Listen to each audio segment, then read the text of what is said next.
Hello everyone. देखिए, ये आपके एसएसटी का नेक्स्ट लेक्चर है और इसमें हम पढ़ेंगे राज्य, राजा और गणराज्य के बारे में।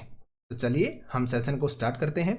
आपकी हर एक लाइन इंपॉर्टेंट है, अच्छे से समझ के आपको चीज़ों को पढ़ना है और जितना ज़्यादा रिवीजन पे फोकस करोगे उतना ही आप सभी के लिए बेटर रहेगा। तो चलिए स्टार्ट करते हैं। वर्ण। वर्ण कैसे बने? अब ये वर्ण क्या होते हैं? आपने सुना होगा ना, क्षत्रिय, ब्राह्मण, वैश्य, शूद्र। तो ये सब क्या है? ये आपके वर्ण के अंतर्गत आते हैं। ठीक है, तो देखिए उत्तर भारत में खासकर गंगा यमुना क्षेत्र में आपके कई ग्रंथ रचे गए थे। जैसे बात करते हैं सबसे पहले हम कि उत्तर वैदिक ग्रंथ, कि उत्तर वैदिक ग्रंथ क्या होते हैं। तो देखिए वे ग्रंथ जो ऋग्वेद के बाद रचे गए उनको हम उत्तर वैदिक ग्रंथ कहते हैं। क्या कहते हैं उनको हम उत्तर वैदिक ग्रंथ बोलते हैं, जो आपके ऋग्वेद के बाद रचे गए थे। ऋग्वेद जो है वो आपके वैदिक ग्रंथ हो गया क्योंकि ये वैदिक काल में रचा गया, और वैदिक काल के बाद यानी कि उत्तर वैदिक काल के अंदर जो रचे गए वो आपके उत्तर वैदिक ग्रंथ कहलाते हैं। तो ऋग्वेद तो क्या हो गया, आपके वैदिक में आ गया। तो उत्तर वैदिक में कौन कौन से आएंगे? आपके सामवेद, यजुर्वेद, अथर्ववेद और अन्य ग्रंथ। अब अन्य के अंदर आप याद रख सकते हैं जैसे उपनिषद हो गया। ये सब किसके अंदर है? ये सारे के सारे आपके उत्तर वैदिक ग्रंथ में आते हैं। मेनली आप याद रखोगे सामवेद, यजुर्वेद, अथर्ववेद और उपनिषद। अब सामवेद के बारे में मैंने आपको थोड़ी देर पहले भी बताया था, जो हमारी लास्ट क्लास थी उसमें भी, कि सामवेद का मतलब क्या है? जो आपका संगीत से रिलेटेड है। अगर आपसे पूछा जाए कि संगीत से संबंधित, म्यूजिक से संबंधित जो ग्रंथ है वो कौन सा है? आपका सामवेद है। ऋग्वेद के बारे में आप याद रख सकते हो, सबसे प्राचीन जो ग्रंथ है वो आपका ऋग्वेद में आता है। यजुर्वेद, जिसके अंदर आपके यज्ञ वगैरह की जाती है, प्रार्थनाएं होती हैं, किसी में आएगा? यजुर्वेद में आएगा। अथर्ववेद के बारे में अगर हम बात करें तो जादू टोना, जो आपका जादू टोना जैसी जो चीजें होती हैं, आपकी जो बुरी शक्तियां होती हैं, वो किस में आती हैं? आपकी अथर्ववेद के अंदर आती हैं। ये सारी की सारी चीजें आपको अच्छे से याद रखनी है। चलिए आगे बढ़ते हैं। यानी कि आप एक तरह से ये बोल सकते हो, जैसे यजुर्वेद के बारे में स्पेशली याद रखना, एक तरह से जो यज्ञ करने की जो विधियां होती है ना वो आपकी यजुर्वेद में आती हैं। तो यजुर्वेद के बारे में स्पेशली आप इस चीज को याद रखोगे। ठीक है, ऋग्वेद आपका सबसे पुराना हो गया, सामवेद संगीत से रिलेटेड, अथर्ववेद आपकी जादू टोना या बुरी शक्ति या रोग आप जो बीमारियां होती है ना, रोग या बीमारी आप बोल सकते हो, तो ये सब किस में आएंगी? आपके अथर्ववेद के अंदर। याद रखेंगे आप। चलिए आगे देखते हैं। पुरोहितों द्वारा रचित इन ग्रंथों में विभिन्न प्रकार के अनुष्ठान और उनके संपादन की विधियां आती हैं। यानी कि आप कोई यज्ञ कर रहे हो तो यज्ञ कैसे किया जाता है, उसकी संपादन यानी कि उसको पूरा करने की क्या क्या विधियां हैं, क्या क्या स्टेप्स होते हैं, चरण होते हैं, उन सब के बारे में इन ग्रंथों के अंदर आपका दिया गया होता है। ठीक है, इसमें जो सामाजिक नियम है उनके बारे में भी बात होती है। किसमें? आपके ग्रंथों के अंदर। ठीक है, किसके बारे में? सामाजिक नियमों के बारे में, कि समाज के अकॉर्डिंग कौन सी चीज आपकी सही है, कौन सी चीज आपकी गलत है, इन सब चीजों के बारे में। आगे देखते हैं। ये देखिए, आप इस डायग्राम को देखिए, इस मानचित्र को देखिए आप। इसमें महत्वपूर्ण जो जनपद हैं, महाजनपद हैं और जो नगर हैं उनके बारे में दिखाया गया है। अगर आप यहां पे देखते हो ना, देखो ऊपर की तरफ, हस्तिनापुर, पांचाल, कौशल, वैशाली, वज्जी, अंग, आपका मगध हो गया। मगध कहां पे? आपका बिहार के अंदर। ठीक है, राजगृह हो गया। राजगृह भी कहां पे? आपका बिहार में पड़ता है। तो सारे जो मैक्सिमम थे कहां पे थे? आपकी उत्तर की साइड में देखिए आप। मेनली आपका यूपी का एरिया है, बिहार का एरिया है। यहाँ पे कितने अच्छे अच्छे जो आपके वंश हुए हैं, जनपद हुए हैं, महाजनपद हुए हैं, आपके यहीं पे थे। ठीक है, दक्षिण में भी थे आपके। तो ये चीजें आपको अच्छे से देखनी है। जब मैप को जब भी आप पढ़ो ना, एक बार अच्छे से देखा करो। जैसे यहाँ पे इतनी नदियों के बारे में बता रखा है, आप देखो आराम से। एक मैप हमने पहले भी किया था लास्ट क्लास के अंदर, जहां पे नदियों के बारे में था। तो यहाँ पे देखो, ये आपके सिंधु नदी हो गई, इसकी सहायक नदी आराम से बता रखी है। झेलम हो गई, चेनाब हो गई, रावी हो गया, सतलुज हो गई, व्यास हो गई, सब है। सिंधु की सहायक नदियां हैं। काबुल नदी देखिए आप किधर से आती है, यानी कि आपके पाकिस्तान के अंदर, आपको पता है अच्छे से। ठीक है, तो देखिए कितनी अच्छी तरीके से जो मैप होता है ना, उसको एक बार अच्छे से ध्यान से देखा करो कि उसमें क्या क्या चीजें लिखी गई हैं, कौन कौन सी चीजें लिखी हैं। ब्रह्मपुत्र नदी है आपकी, यहां से निकलेगी, यहां से निकलने के बाद ऐसे आएगी और यहाँ पे आपके अरुणाचल प्रदेश से आपकी एंट्री करती है भारत के अंदर, फिर असम में जाती हुई और कहाँ पे? आपके बांग्लादेश में चली जाती है, जाके गंगा में मिल जाती है ना। तो ये सब चीजें एक बार मैप को अच्छे से देखा करो आप लोग। और मैंने स्टार्टिंग वाले चैप्टर में क्वेश्चन भी बताया था ना कि काफी बार नदियों का क्रम पूछता है कि उत्तर से दक्षिण की तरफ नदियों का क्रम बताइए। जैसे सबसे पहले बड़ी बड़ी नदियों की बात करें तो आपकी गंगा आती है। गंगा के बाद आप नीचे की तरफ आओगे, आपकी महानदी हो गई, गोदावरी हो गई, कृष्णा हो गई, और उसके बाद क्या है आपके नीचे? कावेरी। तो ये नदियों का क्रम हो गया, वो काफी बार क्रम में लगवा लेते हैं कि उत्तर से दक्षिण की तरफ नदियों का क्रम लगाइए आप। तो इन चीजों को एक बार आप अच्छे से देखा करो। बोलते ना ये हिडन क्वेश्चंस होते हैं जो आपके एग्जाम्स में पूछे जाते हैं। अब ये क्रम वाला जो क्वेश्चन है ना काफी बार पूछा जा चुका है, तो आप एक बार मैप को अच्छे से देखा करो भाई। चलिए आगे बढ़ते हैं। उस समय समाज में कई समूह रहते थे जिनमें पुरोहित, योद्धा, कृषक, पशुपालक, व्यापारी, शिल्पकार, श्रमिक, मछली पकड़ने वाले तथा जंगल में रहने वाले, ये सब लोग उसमें समूह में शामिल होते थे, उस समाज में शामिल होते थे। पुरोहित व योद्धा थे, वो आपके वैभवशाली थे, यानी कि उनका सम्मान क्या था, समाज में सम्मान भी ज्यादा था और उनके पास धन दौलत जो बोलते हैं ना एक अच्छे लेवल पे थे, वैभवशाली थे। कुछ कृषक व व्यापारी भी धनवान तो थे, लेकिन पशुपालक, शिल्पकार, श्रमिक, मछली पकड़ने वाले, भोजन संग्राहक, शिकारी, ये सब किस में आते थे, आपके निर्धन में आते थे। पुरोहित व योद्धा वैभवशाली थे, कृषक व व्यापारी भी आपके धनवान थे, लेकिन पशुपालक, शिल्पकार, श्रमिक, मछली पकड़ने वाले, भोजन संग्राहक यानी भोजन को इकट्ठा करने वाले, शिकारी, ये सब किस में आते थे, आपके निर्धन में आते थे। और पुरोहितों ने, यहां से देखिए आप, पुरोहितों ने लोगों को 4 वर्णों में विभाजित किया, जिन्हें वर्ण कहते हैं। तो वर्ण में विभाजित किसने किया था, पुरोहितों ने, याद रखोगे आप। तो पुरोहितों ने लोगों को 4 वर्णों में विभाजित किया, जिन्हें हम वर्ण कहते हैं, और इनके अनुसार प्रत्येक वर्ण का जो कार्य था ना वो भी आपका अलग अलग निर्धारित था। इसके अनुसार, पुरोहितों के अनुसार जो वर्ण था, प्रत्येक वर्ण उसके अलग अलग कार्य आपके होते थे। जैसे कि पहले वर्ण के बारे में बात करें, कौन सा था, आपके ब्राह्मणों का। और ब्राह्मण क्या काम करते थे, पुरोहित क्या काम करते थे, इनका काम होता था वेदों का अध्ययन करना, अध्यापन करना और यज्ञ करना था। और जिनके लिए क्या मिलते थे, उपहार भी मिलते थे। जैसे आप आज के टाइम में दक्षिणा बोलते हो, अगर आपके घर में कोई पंडित आके यज्ञ करवा के जाता है तो आप क्या बोलते हो, दक्षिणा, कि पंडित को दक्षिणा दीजिए, है ना। तो एक तरह से उपहार ही होता है वो। तो जो पहला वर्ण है ब्राह्मणों का था, इनका काम वेदों का अध्ययन करना, अध्यापन करना और यज्ञ करना था। दूसरे वर्ण की बात करें तो दूसरा वर्ण था आपका शासकों का, और इन्हें क्या बोलते हैं, क्षत्रिय। जैसे आपके राजा महाराजा हो गए तो क्षत्रिय होते हैं, इनका काम था युद्ध करना और लोगों की रक्षा करना। अब युद्ध करेंगे साथ में लोगों की रक्षा करेंगे, कौन, क्षत्रिय। उसके बाद तीसरा वर्ण आता है जिसे विष या वैश्य बोलते हैं, और इसमें कौन आते हैं, आपके कृषक, पशुपालक और व्यापारी। ठीक है, कृषक, पशुपालक व व्यापारी आते हैं किसमें, आपके विष या वैश्य के अंदर। क्षत्रिय या वैश्य को दोनों को ही यज्ञ करने का अधिकार प्राप्त था। अब देखिए ये इंपॉर्टेंट है।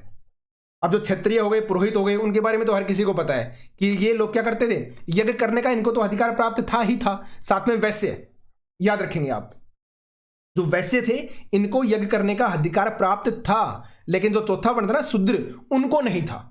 तो तीनों को, कौन कौन से, ब्राह्मण हो गए, क्षत्रिय हो गए और वैश्य हो गए, इन दोनों को यज्ञ करने का अधिकार प्राप्त था, याद रखें आप। ठीक है, चौथा वर्ण था शूद्र का, और इनका काम था बाकी तीनों वर्णों की सेवा करना।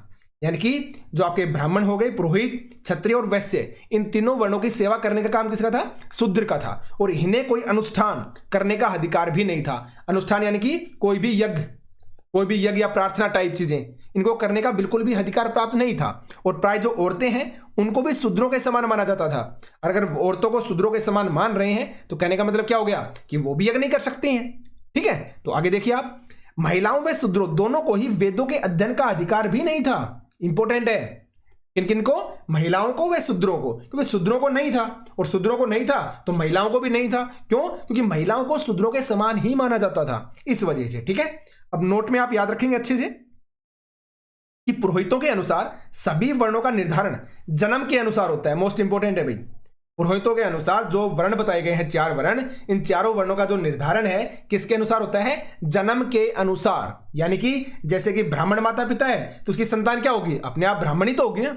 आप एक यादव परिवार में जन्म ले रहे हैं या अहिर परिवार में जन्म ले रहे हैं तो आप क्या हो गए, आप नॉर्मल सी बात है, यादव हो गए, अहिर हो गए, आप समझ रहे हो आप बात। तो जन्म के अनुसार ही निर्धारण होता था, कोई भी जाति हो, कोई भी धर्म हो। क्रिश्चियन है कोई, क्रिश्चियन परिवार में जन्म लेगा तो अपने आप वो क्रिश्चियन बन जाएगा। ठीक है, तो इसी तरीके से कहने का मतलब क्या हुआ कि पुरोहित मानते थे कि सभी वर्णों का जो निर्धारण होगा वो जन्म के अनुसार होगा। जो जिस धर्म में, जो जिस जाति में जन्म लेगा उसके धर्म और उसकी जाति वही अपने आप में बन जाएगी। ठीक है, आगे बढ़ते हैं। बाद में कुछ लोगों को अछूत भी माना गया, जिनसे संपर्क करना भी अपवित्र माना जाता था। जिसमें कौन आते थे, आपके शिल्पकार, शिकारी, भोजन संग्राहक और शवों को दफनाने वाले। ये लोग किस में आते थे, ये आपके अछूत के अंदर आते थे। किसमें, अछूत में। याद रखना, ना ही तो वैश्य में थे ना ही शूद्र में थे, किसमें थे, अछूत में। ठीक है। शिल्पकार, शिकारी, भोजन संग्राहक और शवों को दफनाने वाले। कई लोगों ने ब्राह्मणों द्वारा बनाई गई इस वर्ण व्यवस्था, जन्म के आधार पर निर्धारण आदि को स्वीकार नहीं किया। और उनका मानना क्या था, वो क्या मानते थे कि जन्म के आधार पर जो वर्ण निर्धारण है वो एक सही नहीं है। व्यवसाय के आधार पर लोगों के बीच भेदभाव सही नहीं है कि अगर कोई क्षत्रिय है तो सिर्फ और सिर्फ वही युद्ध लड़ेगा। भाई हो सकता है कोई शूद्र हो या कोई अछूत हो, उसके अंदर भी ऐसी प्रतिभा हो कि वो बहुत अच्छा युद्ध कर सके, बहुत अच्छा वो युद्ध के जो साधन होते हैं उनको चला सके, बहुत अच्छा तीर चला सके, बहुत अच्छे धनुष का वो यूज कर सके। तो ये चीजें किसी और जाति के इंसान में भी तो हो सकती है ना। तो व्यवसाय के आधार पर लोगों के बीच में भेदभाव नहीं होना चाहिए, जन्म के आधार पर वर्ण निर्धारण नहीं होना चाहिए, अनुष्ठान करने का अधिकार सबको होना चाहिए। पूजा है, भगवान की पूजा होती है, हर किसी को अधिकार होना चाहिए। आप डिसाइड मत करो कि कौन पूजा कर सकता है और कौन पूजा नहीं कर सकता है। ठीक है, आगे बढ़ते हैं। छुआछूत की आलोचना की गई, जो हम बोले ना अछूत जो बोलते थे जिनको, तो जो छुआछूत की जो बीमारी लगा लो आप, एक समाज में एक बीमारी ही है वो, तो इसकी आलोचना की गई। लेकिन पूर्वोत्तर क्षेत्र के कई इलाकों में सामाजिक आर्थिक असमानता क्या थी, आपकी बहुत ही कम थी। ठीक है, अब इसका लाइन का मतलब क्या है कि लेकिन पूर्वोत्तर क्षेत्र के कई इलाकों में जो सामाजिक आर्थिक असमानता है वो बहुत कम थी, यानी कि लोग भेदभाव नहीं करते थे। अमीर और गरीब में ज्यादा अंतर वो नहीं देखते थे। कहां पे, पूर्वोत्तर क्षेत्र के अंदर। पूर्वोत्तर यानी कि पूर्व उत्तर के जो आपके स्टेट हो गए वहां पे। ठीक है, पूर्व उत्तर के जो राज्य हो गए वहां पे। आगे बढ़ते हैं। उस समय लोग शासक कैसे बनते थे, वो जो समय था उस समय जो लोग थे, जो राजा थे, वो शासक कैसे बनते थे, कैसे उनका चुनाव होता था, कैसे उसका निर्धारण होता था कि यही राजा बनेगा। तो देखिए, कुछ राजा संभवतः जन यानी कि लोग, यानी कि लोगों के द्वारा चुने जाते थे, लोगों के द्वारा चुने जाते थे। लेकिन लगभग 3000 साल पहले राजा बनने की जो प्रक्रिया है इसमें भी बदलाव दिखाई दिए और लोग बड़े बड़े यज्ञों का आयोजन कर राजा बनने लगे। और इनमें से एक सबसे फेमस था अश्वमेध यज्ञ, और इसके बारे में भी आप लोगों को अच्छे से पता होगा, अश्वमेध यज्ञ के बारे में, जिसमें एक घोड़ा छोड़ा जाता था और जो घोड़ा है ना वो विभिन्न राज्यों से होकर निकलता था। अगर उस राज्य का राजा उस घोड़े को रोक लेता था तो इसका मतलब क्या माना जाता था कि ये जो राजा है अपने आप को शक्तिशाली समझ रहा है, और जिसका घोड़ा है यानी कि जिसने घोड़ा छोड़ा है उसके साथ वो युद्ध करेगा। और अगर वो उस घोड़े को नहीं रोकते थे तो इसका मतलब क्या हो गया कि उन्होंने उसकी अधीनता है जो स्वीकार कर ली, यानी घोड़ा छोड़ने वाला जो राजा है उसकी अधीनता को स्वीकार कर लिया। आपको बात में समझ में आई। जैसे मान लो कोई है कि राजा है, ठीक है, इसने अपना घोड़ा छोड़ दिया, तो ये जो घोड़ा है ये विभिन्न विभिन्न आपके स्टेट हैं, राज्य हैं, उनमें से होता हुआ ऐसे निकलेगा। और मान लो इस राज्य में वो पहुंचा, इस राज्य के राजा ने क्या किया, इस घोड़े को रोक दिया। तो इस घोड़े को रोकने का मतलब ये था कि ये जो राजा है ना ये अपने आप को बहुत ही बड़ा मानता है, बहुत ही महान मानता है, और इसने चैलेंज ले लिया इस घोड़े को रोक के। अब इसका और इसका आपस में क्या होगा, युद्ध होगा। ठीक है, और जो जीतेगा वो जीत जाएगा। और अगर ये इसको नहीं रोकते हैं तो इसका मतलब क्या है कि इन्होंने, जैसे इन्होंने नहीं रोका, तो इन्होंने नहीं रोकने का मतलब क्या हो गया कि इन्होंने इसकी अधीनता स्वीकार कर ली। ये मानते हैं कि ये क्या है, बहुत ही शक्तिशाली राजा है। ये आपका अश्वमेध यज्ञ होता था। ठीक है, और यह यज्ञ विशिष्ट पुरोहितों के द्वारा करवाया जाता था। भाई ब्राह्मण करते थे आपके यज्ञ वगैरह कराने का काम, तो कौन करेंगे, विशिष्ट पुरोहित ही करवाएंगे। अभी देखिए अश्वमेध यज्ञ क्या था, देखिए इसके बारे में आप, कि इसमें एक घोड़े को राजा के लोगों की देखरेख में स्वतंत्र विचरण के लिए छोड़ दिया जाता था। जो राजा इस घोड़े को अपने राज्य में से जाने देता था उसका मतलब तो होता था कि अश्वमेध यज्ञ करने वाला राजा मेरे से क्या है, ज्यादा शक्तिशाली है। और जो राजा इस घोड़े को रोकता उसे अश्वमेध यज्ञ करने वाले राजा के साथ युद्ध लड़ना पड़ता था। और यह यज्ञ विशिष्ट पुरोहितों द्वारा संपन्न करवाया जाता था। यज्ञ में आमंत्रित सभी राजा अश्वमेध यज्ञ वाले राजा के लिए उपहार लाते थे। इन सभी आयोजनों में राजा का जो मुख्य स्थान होता था इसे राग सिंहासन या बाघ की खाल के एक विशेष आसन पर बिठाया जाता था। तो ये भी आप याद रखेंगे, राज सिंहासन, राजा का सिंहासन, या फिर जो बाघ की खाल होती है उससे बना हुआ सिंहासन पर बैठाया जाता था मुख्य राजा को। युद्ध में राजा का सारथी ही उसका सहचर होता था। यह सबके सामने राजा की लड़ाइयों व अन्य गुणों का गान करता था। जो राजा का सारथी होता था, जो उसके घोड़े को चलाता था, जब जो राजा युद्ध में जाता था उस समय, तो वो क्या करता, जितनी भी राजा ने लड़ाइयां जब लड़ी हुई होती थी ना उनके बारे में यशोगान करता था, राजा की प्रशंसा करता था। वो बताता था कि राजा ने किस तरीके से, कितने महान तरीके से, कितने अच्छे तरीके से इन लड़ाइयों को लड़ा और जीता। तो कौन होता था, राजा का सारथी, राजा का सहचर होता था।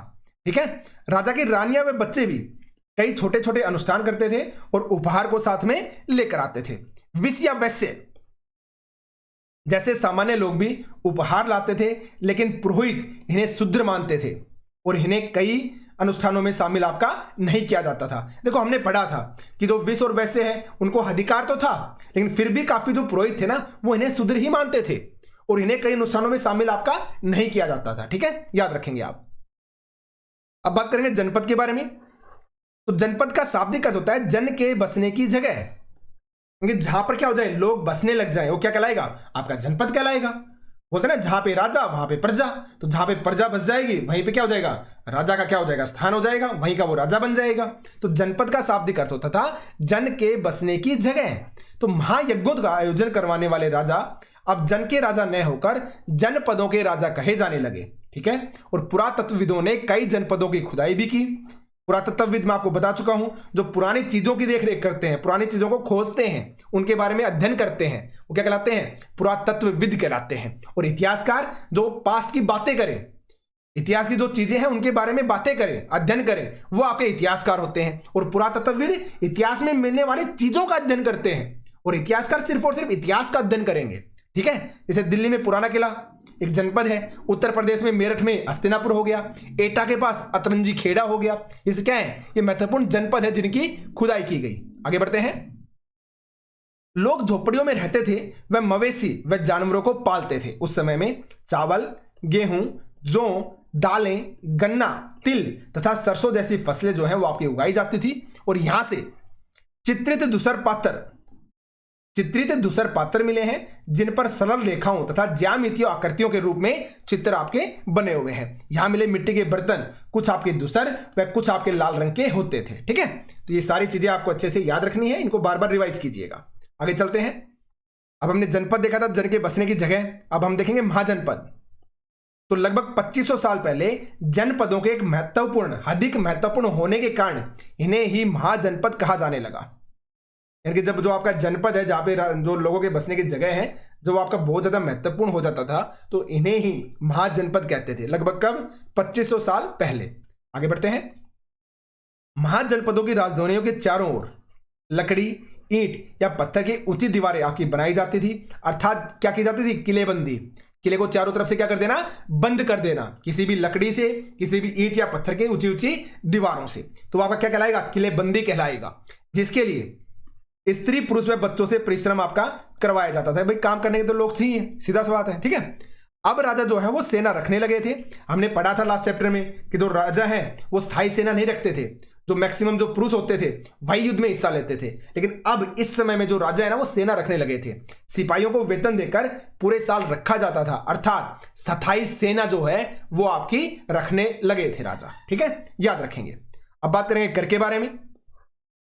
तो आपको अच्छे से पता है कि इस समय क्या होने लगा था, भाई किला जो है उसको चारों तरफ से बंद करने लगे थे, प्रॉपर तरीके से दीवार बना के, और जो स्थायी सेना है उसको भी रखने लगे थे। अब स्थायी सेना रखेंगे तो नॉर्मल सी बात है, उनको वेतन भी देना पड़ेगा। अब वेतन देंगे कहां से, कहीं ना कहीं कर के द्वारा उसको वसूलेंगे। तो अब क्या होने लगा, विशाल सेना, बड़े किले आदि होने के कारण राजाओं को ज्यादा कर्मचारियों की जरूरत व ज्यादा संसाधनों की जरूरत होने लगी थी, और जिसके लिए खर्चा भी क्या चाहिए था, आपका ज्यादा चाहिए था। भाई लोग रखेंगे, सेना रखेंगे, कर्मचारी रखेंगे तो वेतन तो देना पड़ेगा ना, तो ज्यादा खर्च आएगा। अब खर्च लेंगे क्या, देखिए अब आगे आप। इसलिए अब राजा समय समय पर मिलने वाले उपहारों से खुश न होकर नियमित रूप से कर वसूलने लगे थे। यानी पहले जो उपहार लिए जाते थे ना, नजराने के तौर पर जो लिए जाते थे, जब लोगों का मन होता था तब वो दे देते थे, वो चीज हटाकर प्रॉपर एक नियमित रूप से कर वसूलने लगे थे। और लोगों पर कौन कौन से कर लगाए गए थे, कर यानी कि टैक्स, कर यानी कि टैक्स। तो लोगों पर विभिन्न प्रकार के कर या टैक्स लगाए गए थे। जैसे कि किसान से क्या लेते थे, किसान से उपज का 1/6 भाग कर के रूप में लिया जाने लगा, और जिसे क्या बोला गया, भाग बोला गया। क्या बोला गया, भाग कहा गया। जैसे कारीगर है, लोहार हो गया, सुनार हो गया, बुनकर हो गया, आदि श्रम के रूप में कर चुकाते थे। जैसे कैसे कि महीने में एक दिन राजा के लिए क्या करेंगे, घर जाके काम करेंगे, राजा के महल में जाकर एक दिन के लिए क्या करेंगे, राजा के लिए काम करेंगे। इस तरह से कर को चुकाते थे कौन, लोहार, सुनार, बुनकर, ये सब। ठीक है, कारीगर हो गया।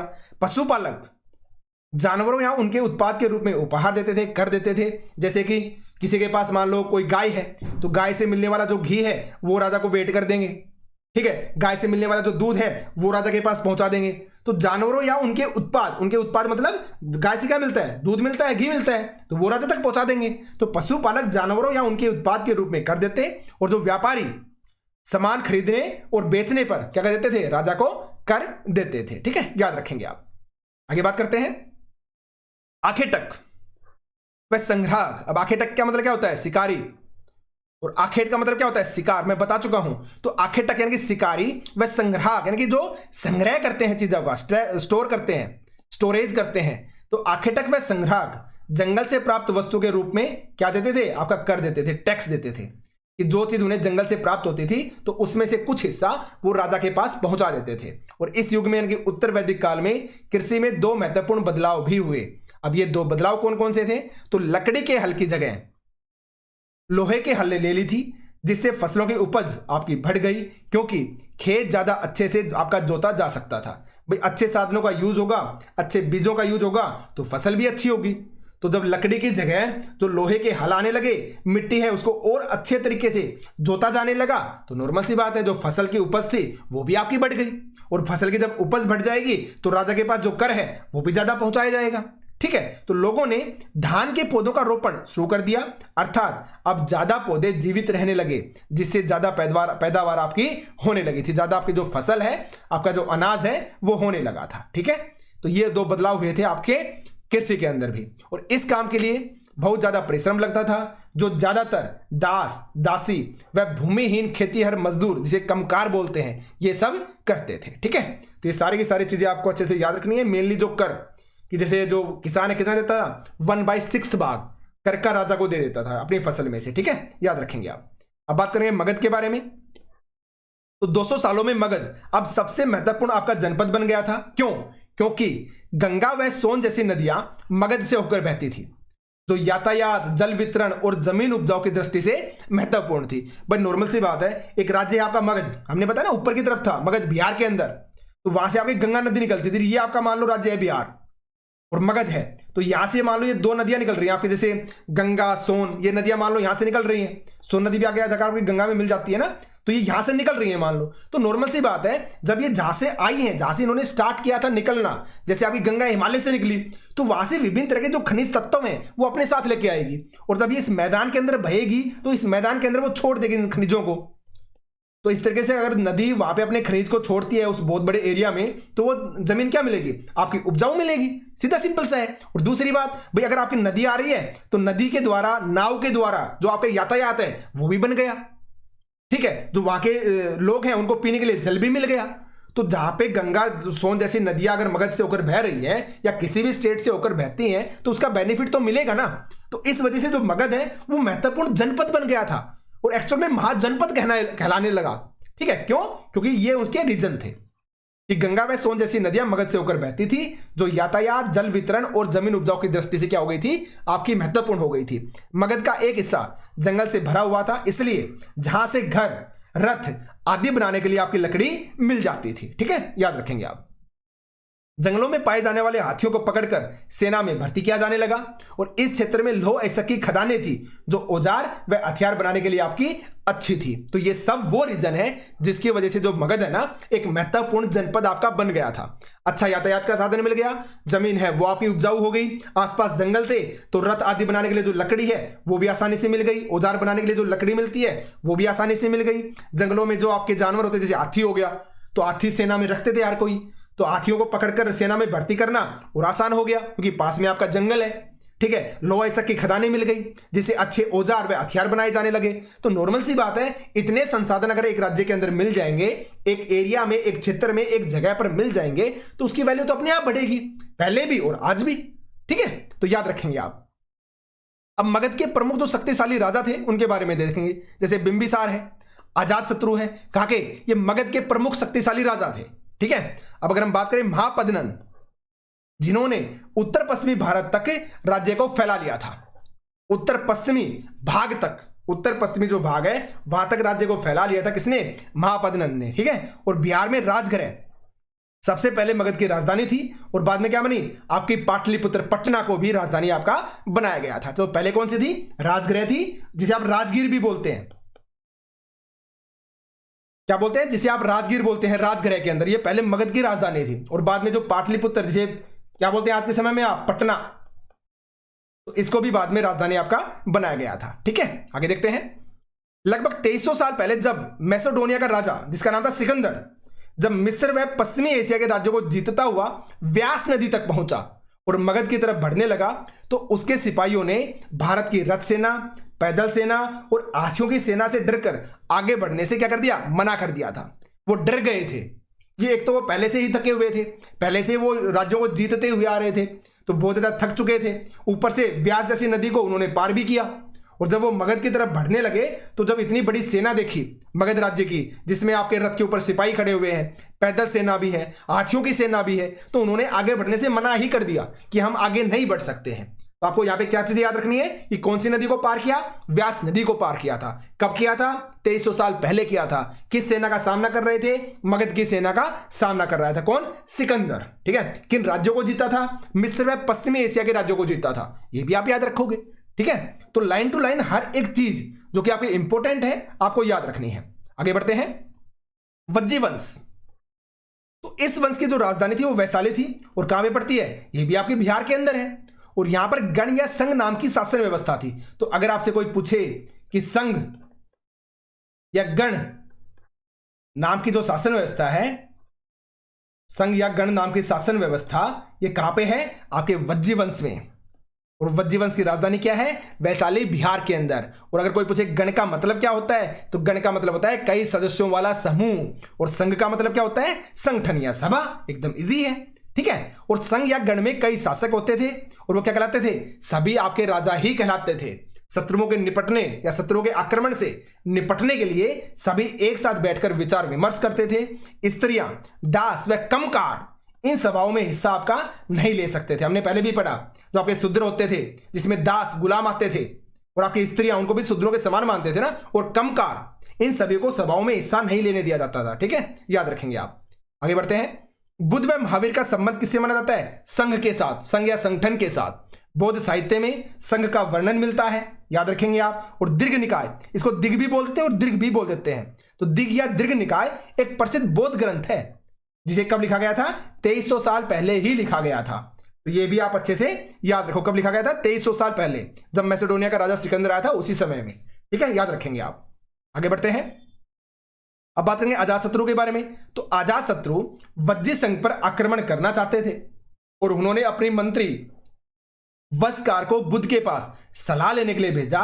तब बुद्ध ने कहा कि वज्जीवासी तब तक उन्नति करते रहेंगे जब तक वे पूर्ण और नियमित सभाएं करते रहेंगे। देखो यहां पे हुआ क्या, जो अजातशत्रु है वो भगवान बुद्ध को मानते थे, आपको पता है। तो अजातशत्रु जब वज्जी संघ पर आक्रमण करना चाहते थे ना, तो उन्होंने अपने मंत्री थे उनके वस्कार, उन्होंने उनको बुद्ध के पास भेजा सलाह लेने के लिए कि आप जाओ और महात्मा बुद्ध से आप ये पूछ के आओ, महात्मा जी से, कि मुझे आक्रमण करना चाहिए या नहीं करना चाहिए, कभी मैं हार ना जाऊं। तो जब वो बुद्ध के पास गए ना, तो उन्होंने क्या बताया, उन्होंने कहा कि वज्जीवासियों को आप तब तक नहीं हरा सकते हो, या तब तक वो उन्नति करते रहेंगे, कब तक, जब तक वे पूर्ण और नियमित सभाएं करेंगे। यानी कि सभाएं करने का मतलब क्या है, कि वो आपस में विचार विमर्श करेंगे, और जब विचार विमर्श करके कोई डिसीजन लिया जाता है तो हमेशा अच्छा रहेगा। समझ रहे हो ना बात को, जब अच्छा डिसीजन रहेगा तो नॉर्मल सी बात है, आप उनको कैसे हरा पाओगे, वो तो एक सिस्टम के अकॉर्डिंग चल रहे हैं, बहुत अच्छे वे में चल रहे हैं, एक दूसरे की हेल्प करते हुए। ठीक है, आपस में मिलजुल कर काम करते रहेंगे, यानी कि जब तक वो आपस में मिलजुल कर काम करेंगे उनको आप नहीं हरा सकते हो।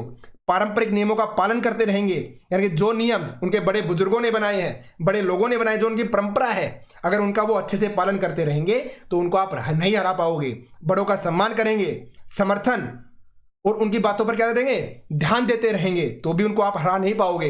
महिलाओं के साथ जोर जबरदस्ती नहीं करेंगे, संतों का क्या करेंगे, सम्मान करेंगे, शहरों व गांव का रख रखाव करेंगे। अगर इस तरह की चीजें अगर वज्जीवासी करते हैं तो आप उनको बिल्कुल भी नहीं हरा सकते हो, यानी कि आपको युद्ध करने का जो विचार है वो त्याग देना चाहिए। बुद्ध ने कहा था वज्जीवासी को, जब वज्जीवासियों के बारे में, ठीक है, जब अजातशत्रु ने अपने मंत्री वस्कार को उनसे सलाह लेने के लिए भेजा था उस समय। ठीक है, आगे बढ़ते हैं। लगभग 1500 साल पहले तक इनका शासन चलता रहा, और उसके गुप्त शासकों ने गण व संघ पर विजय प्राप्त कर इन राज्यों पर अपना अधिकार प्राप्त कर लेंगे। 1500 साल तक शासन चला और उसके बाद जो गुप्त शासक आए थे ना, उन्होंने गण या संघ पर विजय प्राप्त कर ली थी। गण या संघ पर विजय प्राप्त करने का मतलब वज्जी वंश पर विजय प्राप्त। क्यों? क्योंकि गण और संघ नामक जो व्यवस्था थी कहां पे थी? वज्जी वंश में ही तो थी। चीजें आपस में कनेक्टेड है, ठीक है, याद रखें आप। तो इन्होंने अधिकार प्राप्त कर लिया था, किसने? गुप्त शासकों ने। आगे बढ़ते हैं। प्रजातंत्र या गणतंत्र। तो प्रजातंत्र या गणतंत्र की स्थापना कब हुई थी? लगभग 2500 साल पहले हुई थी। एथेंस के लोगों ने की थी, याद रखिए आप। और यह व्यवस्था लगभग कब तक चली थी? 200 साल तक चली थी यह व्यवस्था। तो प्रजातंत्र या गणतंत्र की जो व्यवस्था है लगभग 200 साल तक चली थी। और 30 साल से ऊपर के उन सभी पुरुषों को पूर्ण नागरिकता अधिकार प्राप्त थी जो आपके दास नहीं थे। इनके 30 साल से ऊपर के होने चाहिए और दास नहीं होने चाहिए, उनको पूर्ण नागरिकता प्राप्त थी। महत्वपूर्ण निर्णय लेने के लिए साल में कम से कम 40 बार सभा बुलाई जाती थी, याद रखेंगे आप। और शासन के कई पदों पर जो नियुक्तियां हैं वो आपकी लॉटरी द्वारा की जाती थी। कहां पे? आपके एथेंस के अंदर, प्रजातंत्र या गणतंत्र के अंदर। तो आपको ये सारी चीजें याद रखोगे। सभी नागरिकों को सेना व नौसेना में अपनी सेवाएं देनी होती थी, यानी कि उनमें भर्ती होना पड़ता था हर नागरिक को। औरतों को नागरिकों का दर्जा नहीं मिलता था। तो यहां पे भी देखिए आप, जो महिलाएं हैं उनके साथ भेदभाव था। यहां पर भी नागरिकों को, मतलब औरतों को नागरिकों का दर्जा नहीं मिलता था कि वो भी एक नागरिक है एक राज्य की, ऐसा दर्जा उन्हें नहीं मिलता था। विदेशी व्यापारी व शिल्पकारों को नागरिकता का अधिकार प्राप्त नहीं था। रीजन क्या था?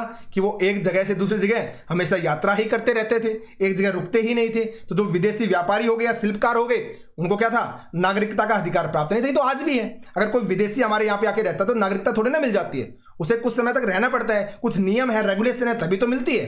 तो विदेशी व्यापारियों व शिल्पकारों को नागरिकता का अधिकार आपका प्राप्त नहीं था। दासों को भी नागरिकता का अधिकार प्राप्त नहीं था। तो यहां पे कौन हो गया? एक तो आपकी औरतें हो गई, यानी कि महिलाएं, एक आपके दास हो गए। ऊपर भी हमने दास के बारे में पढ़ा कि 30 साल से ऊपर होना चाहिए और दास नहीं होना चाहिए, तो ही नागरिकता मिलेगी, समझ रहे हो। और आपके विदेशी व्यापारी हो गए, विदेशी व्यापारी व शिल्पकार, इन सबको नागरिकता का अधिकार आपका प्राप्त नहीं था। तो ये आपका प्रजातंत्र और गणतंत्र जो है उसके बारे में, जो कि आपका एथेंस में था और 200 सालों तक चला था, ठीक है। तो ये भाई आपका चैप्टर था राज्य, राजा और गणराज्य के बारे में। तो जल्दी हम मिलेंगे नेक्स्ट चैप्टर के अंदर। चीजों को अच्छे से बार बार रिवाइज करना है। जितना रिवाइज करोगे, जितना उनको बार बार देखोगे, उतनी ही चीजें ज्यादा अच्छे से याद रहेंगी और उतने ही जो कंसेप्ट हैं वो आपके क्लियर होंगे। तो जल्दी ही मिलते हैं नेक्स्ट चैप्टर के अंदर। धन्यवाद।